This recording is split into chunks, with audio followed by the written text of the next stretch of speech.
And now, if the philosopher starts living a philosophical life, and if his philosophical life is no theological life, what comes to clashes? And the clash comes.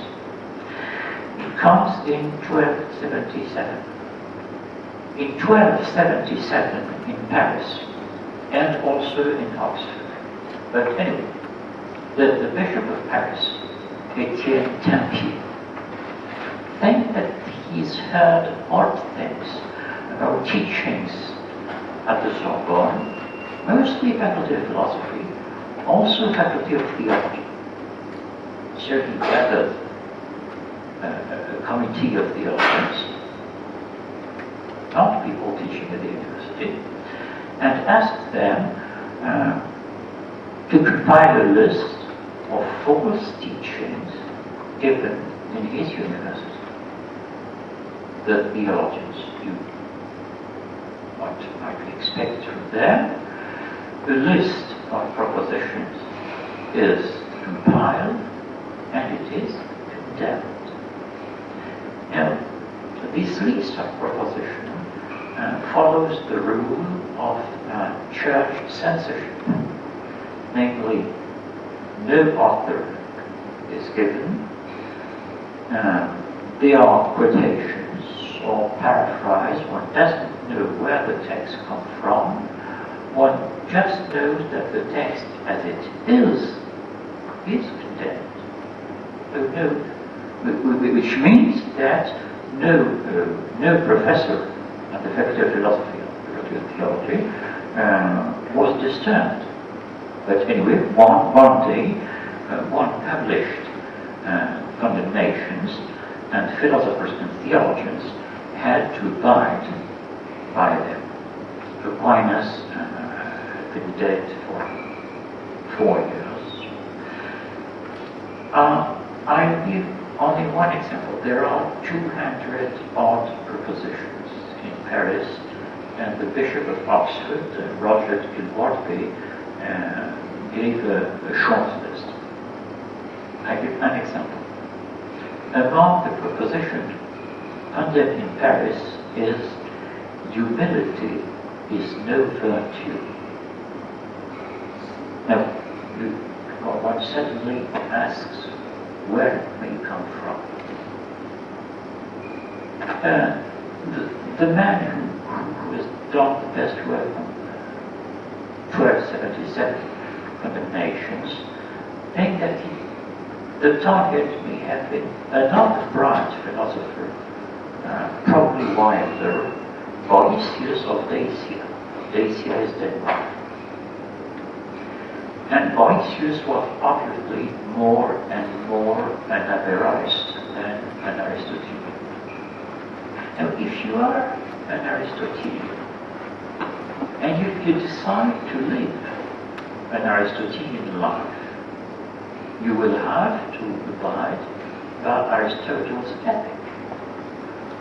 Abiding by Aristotle's ethic, you will discover that the greatest of all virtues is magnanimity.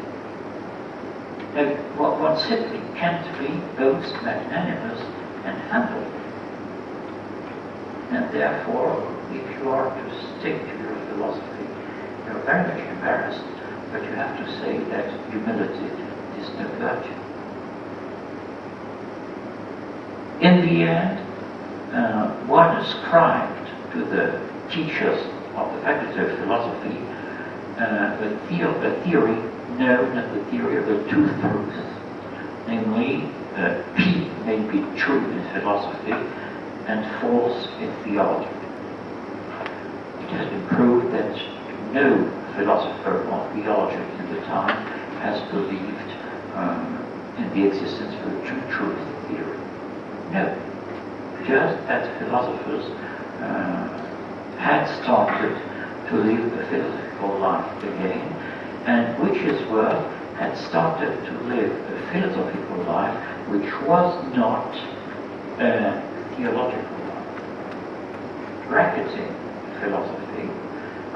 theology, telling philosophers that after all the only thing they had to do was doing philosophy may lead to a catastrophe, indeed undeniable. And what follows 1277 is what we might call another anachronism, the conflict of faculties, was coined by Kant. But anyway, the conflict of faculty means that from the end of the 13th century till I don't know when, the philosopher and the theologian have not been able to work hand in hand.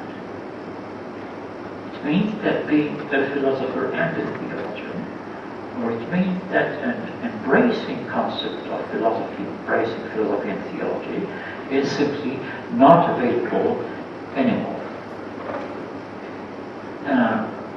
To find an apt and late scholastic example of the conflict of faculties, well, read Martin Luther. Luther had been educated as a nominalist theologian and didn't like it. Astonishingly, he chose as his target Aristotelian theology, a theology he was not familiar with. But in his Disputatio contra Theologiam Scholasticam, he explicitly said that among the most abominable mistakes at times was it's impossible to be a theologian without the help of Aristotle. Now, for Luther, the faculty of philosophy has nothing to say. Philosophy, more than the faculty of philosophy, has nothing to say. And therefore, theology becomes isolated. Before Luther, one of course has had many examples of anti-philosophism. The most illustrious is probably Bernard of Clairvaux. No, Bernard was not anti-philosophical because he was an Aristotelian. You of course know Aristotle. Bernard thought that only mystical theology was worthwhile, and that therefore rational speculation was useless. One may mention after Bernard, Peter Damian. Peter Damian is also strongly anti-philosophical. But he's strongly anti-philosophical, but not playing the game of my faculty and your faculty. They are not academic.